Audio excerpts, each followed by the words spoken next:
Assalamualaikum warahmatullahi wabarakatuh. Perkenalkan, nama saya Harding Sibe, jurusan Agribisnis dari Universitas Muhammadiyah Sinarapang.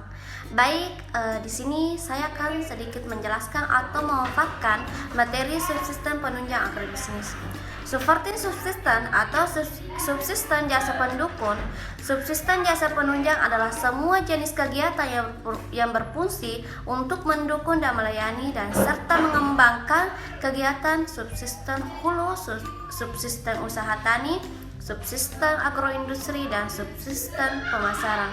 Lembaga yang terkait dalam kegiatan ini adalah penyuluhan dan konsultan, memberikan layanan informasi yang dibutuhkan oleh petani dan pembinaan teknik produksi.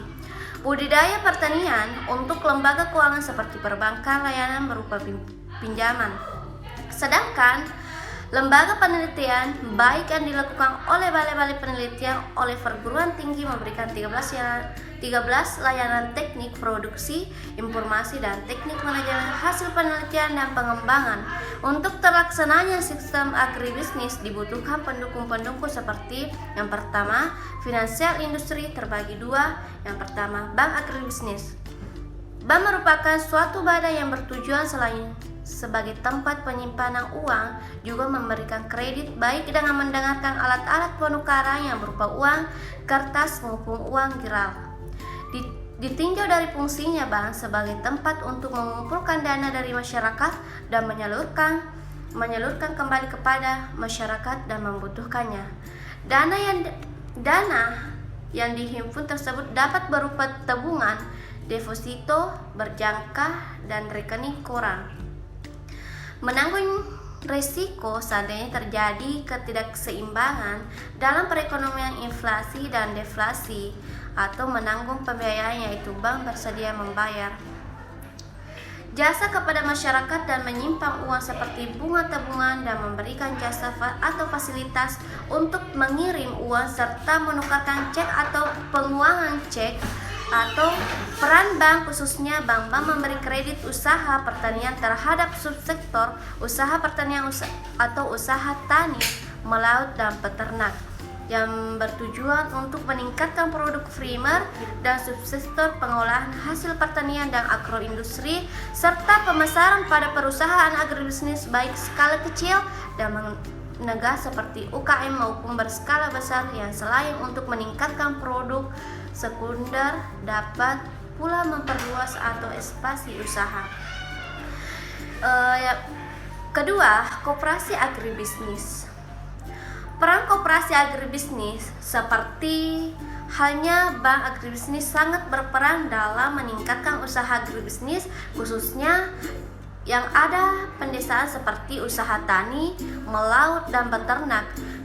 Ditinjau dari konsep pemikirannya seperti merupakan bentuk kerjasama antara sifat sukarela, mempunyai hak dan kewajiban yang sama, ditanggung dan dibagi secara adil, dan tujuan utamanya bukan mengejar keuangan. Yang kedua, infrastruktur atau prasarana dan sarana. Untuk lebih berkembangnya dan efisiensinya kegiatan operasional dari sistem manajemen agribisnis diperlukan infrastruktur berupa jalan, jembatan, kawasan agroindustri, irigasi, dan penyediaan air, listrik, jaringan telepon, mesin pertanian, dan lainnya sebagainya. Perkembangan infrastruktur haruslah selaras dengan usaha agribisnis yang dikelola. Pada usaha agribisnis skala kecil, infrastruktur yang diperlukan masih terbatas. Sedangkan pada skala menengah dan besar, infrastruktur baik yang ketiga, humas resources atau sumber daya manusia. Keberhasilan sektor usaha agribisnis tidak lepas dari faktor sumber daya manusia atau sumber daya manusia agribisnis sebagai pelaku pengembangannya, karena SDM agribisnis mengandung dua pengertian. Yang pertama, SDM sebagai usaha kerja yang dapat memberikan dalam proses agribisnis atau proses produksi, pengolahan, dan pemasaran. Dalam hal ini mencerminkan usaha yang diberikan seseorang dalam waktu tertentu untuk menghasilkan produk, barang, dan jasa agribisnis. Kedua, SDM yang menyangkut mampu bekerja secara efektif dan efisien untuk memberikan produk agribisnis yang mempunyai nilai ekonomis. B.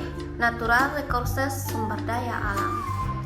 Sumber daya alam merupakan unsur pokok bagi penunjang upstream agribisnis atau hulu atau input sebagai penghasil subprodi pertanian primer karena tidak dapat diatur oleh manusia sehingga penunjang tersebut hanya tergantung oleh sumber daya alam seperti iklim dan tanah sebagai syarat tubuh atau faktor produksi tanaman serta lautan sebagai tempat berkembang biaknya sumber daya perikanan laut. Iklim dapat dilihat sebagai persyaratan tempat tumbuh tanaman seperti curah hujan, kelembaban, suhu udara, dan ketinggian tempat dan intensitas cahaya. Tanah difokuskan kepada jenis tanah, struktur tanah, dan topografi tanah, sedangkan lautan adalah kadar garam, cahaya, dan suhu. Baik, yang keempat, riset dan pengembangan di bidang agribisnis sangat diperlukan untuk peningkatan kualitas produk serta efektivitas dan efisiensi sebagai di subsistem atau usaha pertanian berupa usaha tani, melaut, dan beternak maupun subsistem pengolahan hasil dan pertanian.